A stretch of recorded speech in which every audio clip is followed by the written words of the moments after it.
Hello, good afternoon and welcome. My name is Gaston. En español me llamo Gaston Beltran.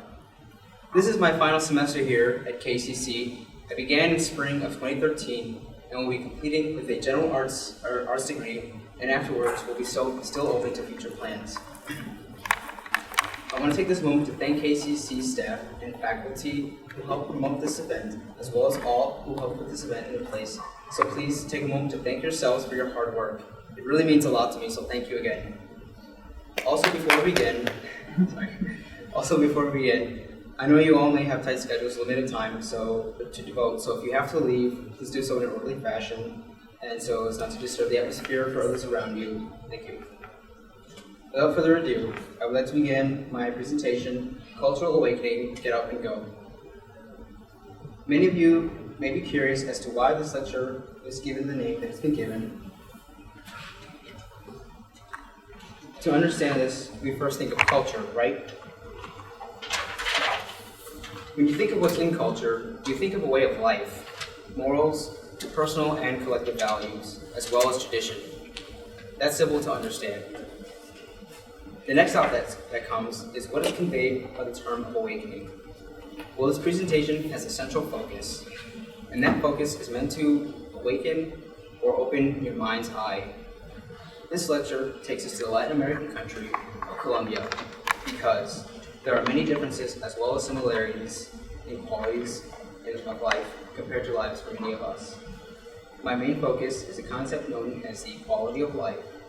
This quality of life is composed of an 8-domain category with which to divide up and measure certain aspects of a person's life.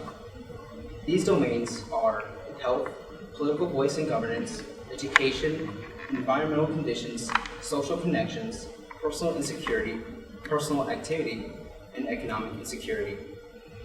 For this lecture, I will be honing in on the domains of health, education, personal activities, and social connections. I feel these domains are the most important for this audience to learn about, as well as an application of the overall concept of quality of life. The first area I will cover is that of the domain of health. Looking into the area of health, one prominent subtopic is that of nutrition. When you think of nutrition, you may think of healthy, fit, balanced diet, and being physically active. All factors of positive nutrition, no doubt. But what about the opposite side of nutrition? Malnutrition is what I'm referring to. People can be nutritionally healthy most of their lives, but at any moment, malnutrition may come about somewhere down the line. In an academic journal on the relevance of malnutrition, this is of great importance when combined with the health of children. This journal also claims that malnutrition in children is renowned for its detrimental effect on growth and development. So not only does the state at which children grow become hindered, but also the way they develop. Furthermore, a low-energy, low-protein diet paired with recurring digestive and respiratory infections alone makes for a destructive combination in the advancement of malnutrition. In the next area in lack of nutrition, there comes what is labeled as marasmus. Marasmus, according to Dr. Prada et al., is a type of chronic malnutrition seen by the characteristics the wasting of subcutaneous tissue, muscle, and fat. This triple effect is enough to get you to see the importance of children's health, but that's not all there is to it. Children who have been claimed by the undertaking of malnutrition also suffer losses of appetites, reductions in the tolerance of food, and overall weakness, mainly due to a different diet which consists of deficiencies in micronutrients, macronutrients, and calories. Another interesting find through HeLa, or Hospital Infantil of Los Angeles, which is done by an Ensign survey, is that 20% of children suffer chronic malnutrition, and roughly a fifth show factors of delayed growth. It is also important to state that these children came from homes which range from poor to extremely poor conditions. As you may be able to see, poverty decides the fate of many people's health, especially children. However severe poverty affects children's health, so too does stable wealth. How stable wealth affects children nutritionally is in fact through the continuous availability of food choices combined with the lack of proper physical exercise and poor diets. Some of you may know what I mean, but for those of you who don't, I'm referring to the effects of overweight and obesity issues. In another source on the well-being of children's health in Bogota, Colombia, it seemed as though youth with a more advantaged or privileged were becoming heavier and unhealthier as a result of richer diets, sedentary lifestyles, and lowered physical activity. Isn't it just ironic, or almost a twist of fate, that beyond the scope of poverty, there actually exists a world where poverty and good wealth meet on a treacherous path, that path being malnutrition. A 2010 National Nutritional Survey showed that over a 5-year time span, there was a 10% increase in the number of overweight and obese Colombians, including children. In addition to around 25% of children aged 5 to 17 years of age had excess body mass. And if that doesn't grip your concern, what about in some areas of Colombia that had a record as high as 31%, almost equal to childhood obesity rates in the United States, which have also been claimed as an epidemic. An epidemic, people. The bubonic plague was an epidemic. Smallpox, an epidemic. But obesity, being overweight, it is clearly a shock to many of you, and still is, as is the normalcy of witnessing being overweight and obese in our society today. Dr. Saad, a pediatrician who worked in the capital of Bogota, Colombia, adds her thought to the data presented. The data convinced me that kids in Colombia face the same health issues as kids in rich countries, where childhood obesity opens path to chronic diseases such as diabetes and hypertension. Not just heard from one doctor, but from another, Dr. Leon Batista, assistant professor of population health services at University of Wisconsin, states that reduced cholesterol levels, blood pressure, and obesity is of high importance to assist the lowered epidemic of cardiovascular diseases, which are also estimated to be responsible for 40% of deaths in Colombia. That's almost half of the population's death due to heart disease, which in turn can stem from what? Lack of nutrition, people. This is as real as it gets. What you can take from this, and as most of you may now be able to tell, malnutrition can come in various forms, and for the sake of children's health, is a world where many who have and who do not have children must still work together to ensure a stable growing pattern of proper physical activity and balanced nutrition in our children. In the next subcategory of health comes one of the most important, if not the most important source for the stability of life on this planet. Of course, you all know what I'm talking about: water. Reliable sources of water are ample to the sustainability of life. Not only do we need enough water to survive, but what about clean, uncontaminated water? Does anyone ever worry about the quality of the water that you drink? Of course not. Most of our water comes from reliable sources, which may be mostly from the grocery store, sure. But if we had to go out and find a reliable source of water or clean drinking water, it may prove to be much more difficult than just taking a drive to the local grocery store. How many of you would drink contaminated water? I'm guessing none of you would. But let's make a few changes to that option. What about if you had nothing else to drink and no knowledge of how to recycle water on your own terms? What if you absolutely need just some kind of liquid to enter your body because you're mentally dying of thirst? Getting thirsty yet? If you are, take a moment to think about what that does for you. Probably nothing, honestly. And you know why? Because not only do you have access to clean, ingestible water, but perhaps many of you can afford it. This lack of availability is what hinders the lives of many individuals who cannot afford and locate safe drinking water in Latin America. One of the main issues faced by people who cannot afford clean drinking water is the risk and contamination of the water they consume. In an academic journal on the importance of safe ingestible water, globally 88% of diarrheal disease burden is due to unsafe water supply. lack of sufficient sanitation, and hygiene. If you couldn't already see, that's a high number for some of you to take in. It certainly is for me. Still, there have been about 4 billion cases of diarrhea which occur annually, killing about 2 million people, primarily children, in developing countries. These infections typically come about through the consumption of water contaminated by animal or human feces. So not only do they have contaminated water in their midst, this lack of supply causes many to have the idea to store it near their homes, which is a smart idea nonetheless. It would make travel better if any had to, say, once or twice a week. However, what is known as microbial contamination between source and point of use is a major cause of reduced water quality. Do any of you know what dung fever is? As it is known, dung hemorrhagic fever, or DHF, is mainly transmitted by the Aedes aegypti mosquito, which breeds in artificial or makeshift containers of what? Water. It almost seems as if there is no escape from contamination. Diarrhea itself is a leading cause of morbidity and among one of the 10 most important terms of mortality in Colombia, with an estimation of at least 13% in children less than 5 years of age. Furthermore, around 65% of the urban Colombian population is considered at high risk of contracting dung. These issues surrounding water are due mainly to the lack of the availability and the catalyst of contamination. Aren't many of us here fortunate to not have to worry about such a thing? I'm certain many of you have experienced bad diarrhea or indigestion even, but I don't believe many of you have experienced it the way others have in Latin America. When we have a need for care, it can be of great importance.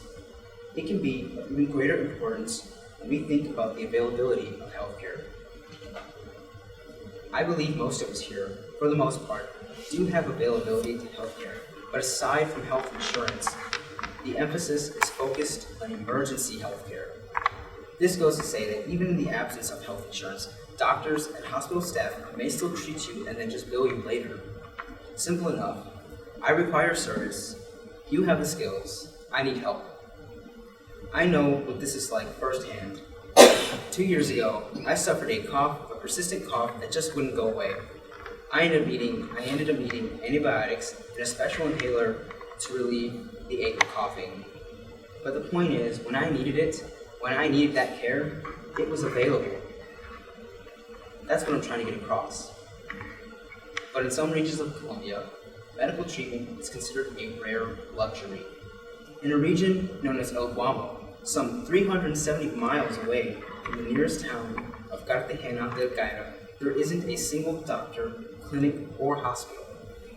In Cartagena's one small hospital, Dr. Alexander Reyes usually works 18-hour days caring for patients from the town and nearby communities. But never does he travel further down the river in the region of Guam. Dr. Reyes claims he has personal experiences of the region's dangers. Of those dangers are encounters with FARC, or rebels from the Revolutionary Armed Forces of Colombia, which posed many threats to anyone. Dr. Reyes also states that he himself and a team of Colombian healthcare workers were stopped by FARC upon traveling down the Guan River region because they had no permission to be there. If you work in the healthcare field and you have a job to do, then the care of everyone is most certainly your business. Reyes and his team were held for several hours, then released and told not to come back again. In a later event, another medical team was kidnapped for a week. And to stir up some thought, even a doctor was shot to death, and the allegation made by the rebels, of course, that he stole money. Really, though? Why would a doctor in a region like that need to steal money? His purpose is solely to help those in need. The major downside of receiving health care in the Guan region is that there are no roads, only a river by which to travel to Cartagena. And long before the clinic even opens, many gather, some even from outlying communities, walking for hours just to receive medical attention. A couple in need of medical attention with 3 kids and 7-month-old baby seek help for their infant who is ill with diarrhea. They start off from home early in the morning. Mother Sandra claims, in our village, there is absolutely nothing. If one of my children were to have an accident, the only thing I can do is ask God for help. Among few who can help in light of a grim situation, Dr. Francisco Ortiz typically sees more than 100 patients a day during the river trips. He adds his thoughts to the problem. I really worry a lot about the people here, and that many of these people have conditions which could be prevented if they were seen by medical professionals in time. An example of this comes from 44-year-old Mercedes, who is also a mother of 4 children. In a previous checkup, she had been given a routine test for cervical cancer, and just 4 months later, is the first time that Dr. Ortiz is able to tell her it is positive. At this time, Mercedes must worry about the cost of paying for medical treatment and if she can receive help in time. For the people of the Goban River region, health is a right that they have long given up on, or that they claim that they simply have no right to get sick. It's not an option they are allowed to have. This may be a bit hard to swallow, folks. To be able to admit to oneself that you have absolutely no right to be sick, to be ill, I can't even wrap my head around that idea. The cases stated are just a few of many that exist all over the world, not just in Latin America. Given the information you've heard, it is most obvious that all in all, life is very different here for many of us, as we are surrounded by constant education, unbalanced nutrition, the availability of water, and emergency health care. As we move along, we come to the second domain of interest, that of education. On the nature of educational tools, we picture school, college, access to information through the internet, as well as access to libraries. I know many of us here utilize the resources we have, including libraries. In a research article I found, it discusses the impacts and advantages of public libraries. They serve more functions beyond their main role by access to information, by enabling access to meeting spaces, cultural activities, and technology. An example of this availability takes us to the construction of massive public libraries in the most impoverished areas of Medellin, in areas with high criminal rates, and Bogota, Colombia. This article claims that libraries serve to motivate the general public towards culture and education. Many times, we have been to our public libraries with the intent to obtain access to internet and information, as well as giving our children a chance to explore the many choices of books to read and activities to take part in. Les Mes, Trujillo, and Valderrama state that libraries have direct and indirect impacts on student performances. Of a direct form, it may come from the chance that students residing close by libraries access their services and programs independently, and through an indirect form can be seen by the construction of the library itself, as it can improve crime perceptions and the overall general mood of the population. Before landing on this area of research, I never knew such a thing existed, that libraries themselves can help generate a better overall mood for neighborhoods. As well, by the input of libraries, so too the importance come in for the nurturing of education in our children and families. The article explains how that works. An environment defined by parental characteristics which promotes study, along with the availability of educational resources in the household, pertains to books or well-used internet.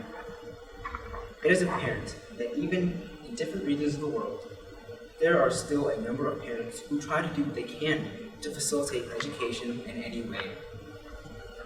I would like to say that I know this experience firsthand, but I do not. Although I have witnessed on occasion my family and friends trying to facilitate their own forms of education to their children. One of my good friends, Shane Whitlock, has a daughter named Avery, and on multiple occasions, me, him, and her mother would sit around her, taking a look at the items she picks up, and by playing with them, seeing what their function is. In another instance, witnessing my girlfriend's mother, Berta Wickman would show her son, Dominic, flashcards with images of colors, toys, and items to help nurture his education and understanding images and being able to recall recent information. While these examples stem away from the application of library use, the main point is that their homes foster and nurture education unconventionally. This is also needed when most of you with children begin to educate our growing families. Another crucial tool in the domain of education is that of college and its availability to pursuing students.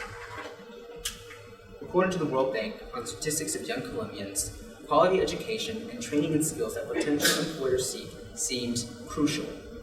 What is conveyed by this? What it means is that having more educational skills than others in the world of jobs can be more likely to make you stand out and wanted by potential employers. That's a good thing. However, what makes this alarming is that educational standards that some Colombian students have achieved by the time they begin tertiary education are low in comparison in other countries. In addition to deficiencies in college readiness, leads to educational struggle, high dropout, and the least advantaged students, the most critically affected, which sadly in turn will have dire consequences in future wages, jobs, and quality of life. But these are not the only futures of all college students. In the same article, it claims that a Colombian with a bachelor's degree earns 3.5 times more than with a high school certificate, and a Colombian with a master's degree earns 8 times more. One may think, how does someone get so good or college ready? The solution is to take care in secondary schooling so as to increase the chances in not only entering higher education, but to be successful in it as well. Not to mention just academics, but also the case of financial stability. As I know KCC County is not the wealthiest of counties, I'm certain many people in this room have taken advantage of FAFSA applications to have waived or free schooling. Colombia too has a grant system for its students, honing in on those who need financial assistance, much like students here at KCC. Now at this point, it should be obvious that this instance itself is quite the similarity in the assistance of education. For those who have never used FAFSA, I strongly urge you to reconsider, as you may already be entitled to financial assistance and not even know it. As we reach the end of this domain, I ask that you think why it is that you are here. Whether you are a friend, family, student, staff, or member. Nonetheless, you all have a purpose, and a purpose to be here. On to the second to last domain, we cover that of personal activity. Personal activity can be defined by the Stiglitz model of quality of life, which I remind you is the overall concept containing the 4 domains I am discussing, as how people engage in daily activities, and from these activities, the derivement of personal enjoyment, as well as least enjoyable. In this section, I would like to discuss a few matters which concern the nature of the crimes of hate and discrimination among regular individuals living normal lives. These matters include the LGBT community and anyone who believes that we should be able to make our own paths and live a prosperous life. In addition to a closer look at some of the lives of LGBTs, a relevant academic journal also focuses on armed conflict, displacement, and the implications of HIV among LGBT individuals. Zaya et al., author of this journal, goes on to claim that Colombia has among the largest amount of internally displaced populations in the world, with numbers estimated to be from 3.6 to 5.3 billion people. That's just the tip of the iceberg for how important these next few issues will be. Not only does displacement cause such a dramatic shift in our lives of normal people, but the prevalence of HIV in Colombia ranks second in HIV prevalence in Latin America. That's in the top 2, ladies and gentlemen. Here comes the links, which help intertwine the In the same article, Zaya et al. Believes that displacement and internal conflict of people are sometimes what help fuel the HIV epidemic, as is when rape is used as a weapon against local populations. Displaced people have been seen to be less educated about health, and posed to them are harder barriers in receiving health care. Another factor to be aware of is that in Latin America, LGBT-associated individuals make up a vulnerable population in terms of being affected by armed conflict. We now examine a few factors which cause displacement and overall infringement on personal life, which in turn can relate to personal activity. Some reasons for displacement among people were due to violence stemming from economic and political conflicts between armed groups. For decades in Colombia, leftist guerrillas have well exhausted the efforts of fighting both the right-wing paramilitaries and the military. In some cases, young men were recruited. Actually, they were not recruited, but taken by force by both the paramilitary and the guerrilla groups. In other cases, many left their hometowns after finding out their family members were killed, fearing they would be next. This is a prime example of the damage to people's personal lives, as they are completely turned upside down and forced to find new refuge. Turning to the subject of discrimination, Zed et al. Reports of an informant who notes that in areas of intense conflict, healthcare professionals referred HIV-positive people to Bogota because if it just so happened to be that local armed groups learned of an infection in someone, it would be like a death sentence. How does it sound? Hearing a sentence without first hearing a fair verdict? In places like these, there is no such thing as fairness, only discrimination. Another incident of such a case comes from the same informant who reports that a transsexual woman and family received threats from the people of the paramilitary due to her positive HIV status, and, in effect, was made to leave the area. What becomes most surprising is that later on, Zaya et al. Adds that homonegativity among relatives and other members of the community, along with any stigma associated with HIV, was reason to be discriminatory as well as cause for displacement. Think of what that could be like for a second. To be ridiculed, and perhaps even hated, based just on your sexual orientation. The next part of this journal focuses on the events experienced by victims of discrimination and human rights. Julio, a man who lived in Bogota, Colombia, experienced firsthand what it was like to live in an LGBT skin, as in the effects of what happens when you are known to have been identified as LGBT. After being forced out of his home by paramilitaries, he fled to Bogota. However, with no job or source of resume, the availability of work was as scarce as ever. This put Julio in a tight situation, which then made him resort to having sex for money as the only work he could find to support his basic needs. In 2004, Julio became infected with HIV, and at later times, being infected put a financial strain on him, which made him further continue in sex for work. This was seen by his personal report of the doctor's orders to take medicine for his treatment.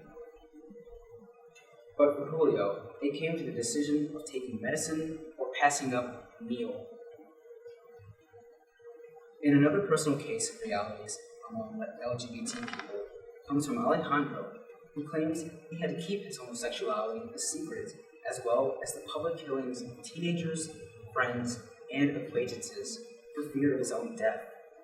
What do you think it's like to have to pretend? To put on the act that nothing is wrong, when every day someone around you is dying, and you yourself are trembling on the inside with fear of losing your life.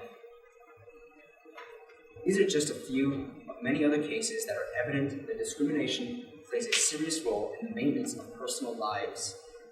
Another case includes a man by the name of Jose, who states that on multiple occasions was assaulted and raped by men in his own town, looked at like he was the devil, having rocks thrown at him, raped again, and in other instances, having to run for the sake of his own life.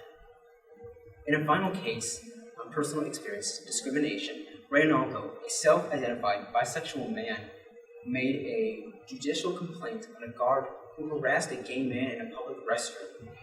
Later, Reynaldo came to find out that as a consequence of this action, his family's door was kicked down by two men who frightened his mother and sister. Such a harsh punishment for a brave act of kindness, which can lead to the terrorization of one's own family. On the positive side, Reynaldo, unlike the others presented, was well educated, and being around others like him made them much more accepting of his sexual orientation. Like all of us who are educated on LGBT affairs, sexual orientation does not make for a bad rep. It is in fact what that person decides to do with their life which should be taken into account. The damage sustained in the life of another because of a discriminatory reason is completely and totally an example of infringement on human rights. I don't need a dictionary or a definition to tell me otherwise. I'm certain most of you don't either. I have friends and family who self-identify as lesbian, gay, bisexual, and or transgender individuals, and never have I seen such ordinary, everyday people with the same goal in mind, to live a prosperous and happy life, which everyone is entitled to, by the way. And although, given the standards and up-to-date views on LGBT affairs, many still face harsh discrimination even today. What's surprising is that Colombia has an advanced legal framework protecting human rights and a constitution ensuring freedom of sexual expression. Yet, regardless of this fact, many individuals still suffer critical human rights violations, including gay, transgender, and HIV-positive people. This is not the only issue surrounding LGBT fair rights, as is also claimed in Zia et al.'s article that state presence does not guarantee the safety of human rights, because in fact, the state itself, including the army, are sometimes perpetrators of violations. In the United States today, lack of state presence is clearly seen among the lives of LGBT individuals. Some of these states are Michigan, South Dakota, Ohio, Missouri, Arkansas, Georgia, Kentucky, Louisiana, and the list goes on. This goes to show that not a positive side to LGBT rights, but the fact that many people still live in a world where discrimination is apparent. If any of you don't believe this is discrimination, then I don't know what is. Who are any of us to decide that two human beings of the same sex cannot be joined together in either religious or other orthodox form of marriage? No one has that right. Anyone who claims that's okay, well, you're basically telling people not to have a right to their own happiness. Sure, some may try hard justifying that being gay or attracted to the same sex is a mental problem, condition, or even disease in some cases. But it's a lot harder for someone to hear you out if you were to claim that human beings do not have a right to happiness. I think anyone would have a much harder time trying to do that. On a positive note, this very college is an advocate of the LGBT community, as well as including a special club known as the Gay Straight Alliance Club, for those of you who are unaware. Upon reaching the conclusion of this topic, it is important for me to note the significance of its relevance. I strongly felt this topic would add emphasis not only to the appeal of this presentation, but to my peers as well, due mainly in part to the fact that my generation grew up in a time before media campaigns strongly urged advocacy for LGBT rights everywhere, much like is seen anywhere today in society, and social media websites such as Tumblr and Facebook, for example. When I was in middle school, I only knew one guy who self-identified as being attracted to the same sex, but also minding not to make it a public statement.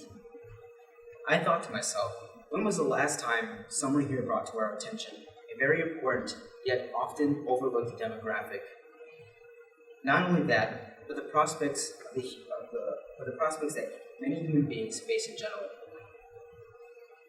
Upon this realization, you know that many people, not just of the LGBT community, face harsh treatment, but also those who are trying to live a normal, stable life.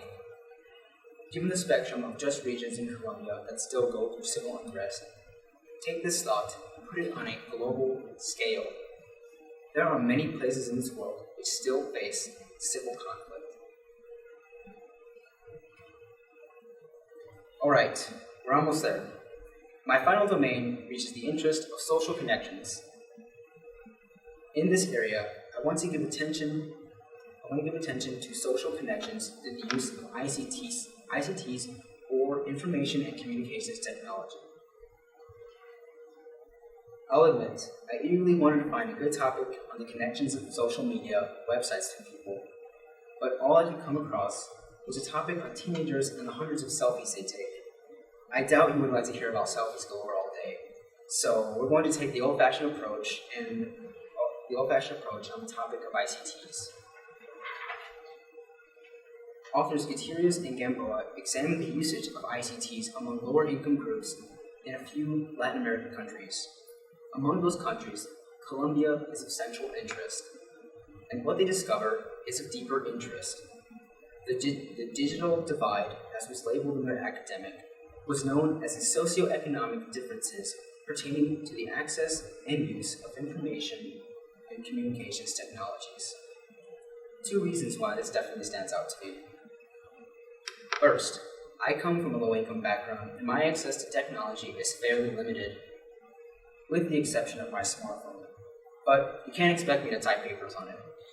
It's not the most efficient to use in place of a computer. So, in some sense, I still am limited to my own use of technology. Is there anyone in the audience that understands that regardless of owning a computer, one must still possess digital literacy skills in order to make good use out of it?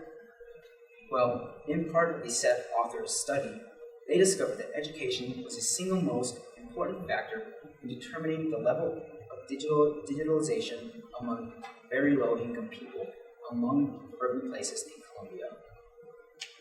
Also, what's important to note is that residing in the city capital does not necessarily contribute to making people more connected.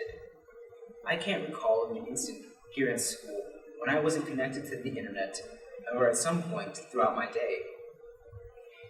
And perhaps even for some of you with reliable internet at home may have trouble recalling the last time you were without it, or a time when you weren't connected to it in some way. One important piece of information that must be addressed is that ICT usage begins with mental and motivational access. In the article written by Gutierrez and Gamboa, they refer to the same mental drive, but of factors that hurt ICT usage, factors such as ICT technophobia, anxiety, and of psychological, social, and cultural backgrounds, can explain why some individuals don't have access to ICTs. Furthermore, people need the mental and social resources gained through literacy and education to make progress.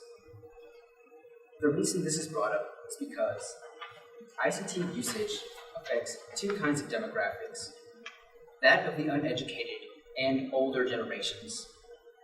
Some of my author's research points out that the higher the educational level of the respondent, the greater that person's degree of connectivity.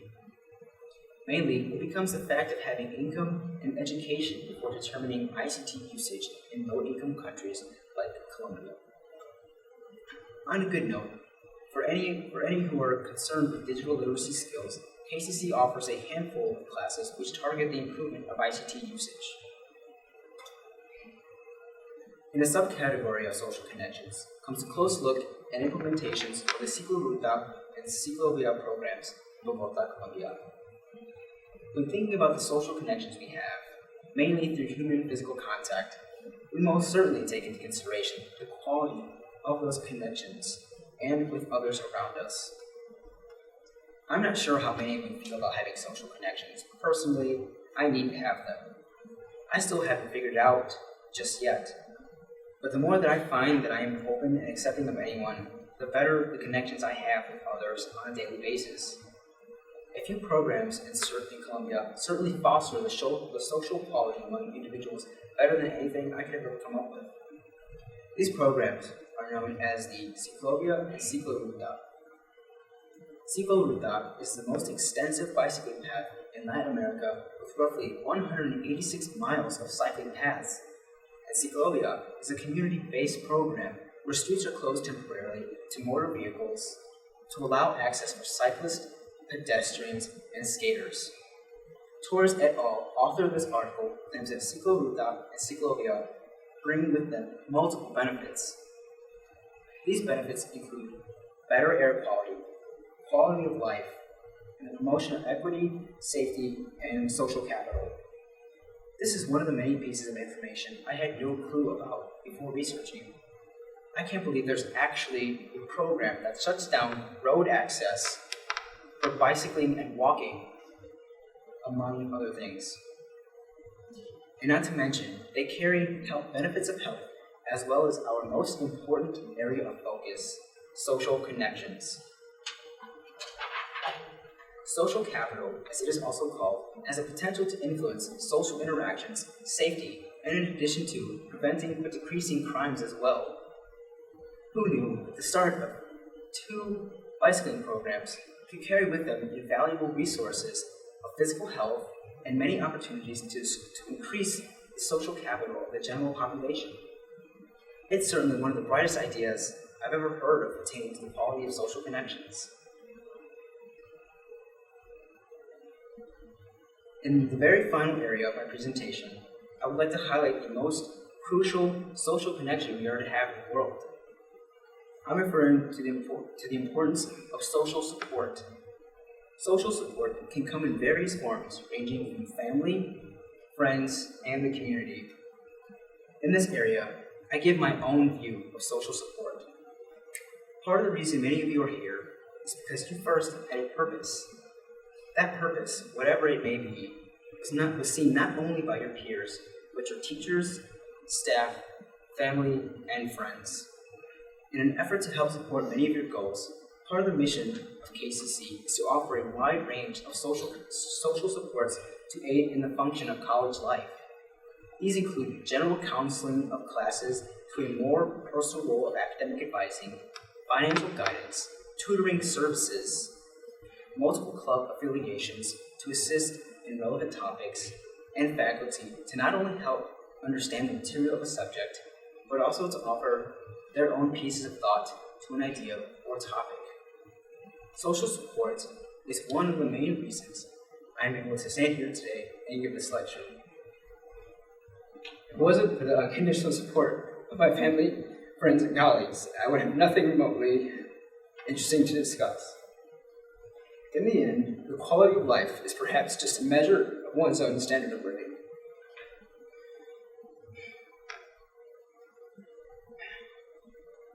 The domains covered are just a few examples in the measure of balances of our lives. And furthermore, everyone has a completely unique view of what should be in a life. To know that in no way was I intentionally trying to insult or offend any of you. If I did, please let me know so that I can extend my deepest apologies. Also, I wanted to add that the overall atmosphere of KCC Community College is another main reason why I decided to take part in this project in the first place. This institution offers one of the greatest forms of social connections I've ever had the pleasure of knowing through each and every student, staff member, and faculty and friend. With that in mind, I hope this presentation is able to help you see what life is like in other places as in your own life, and all that you experience will surely bring similarities as well as differences in lifestyle choices. As a final note, I would again like to thank KCC staff, faculty, friends, and family, and extend my gratitude to everyone who attended, because to me, it says that you believe this lecture was worth hearing about, and that means something. Also, I would like to thank each and every one of you who helped promote this event. I would personally like to thank Professors Anderson, Stickney, and College Rosemary for their constant guidance and helping to point me in the right direction when it came to focusing my topic more clearly. Laura Gardner also played a huge role in publicizing this event, and my mother, sister, girlfriend, and best friends who never stopped believing in me. It really means more to me than you know. As my final takeaway message, I pose the question, what does success mean to you?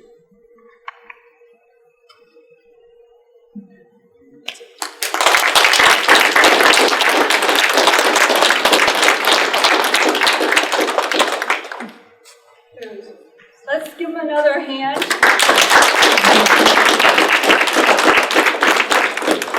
There's a sign-up sheet in the back for anyone who wants to have credit for this presentation, and thank you for coming. Are there questions? Oh, Are there questions for Gaston? Okay.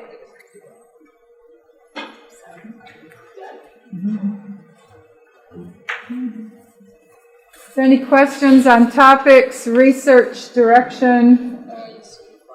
What was the most interesting thing that you took away from this project? How much hard work it was, because I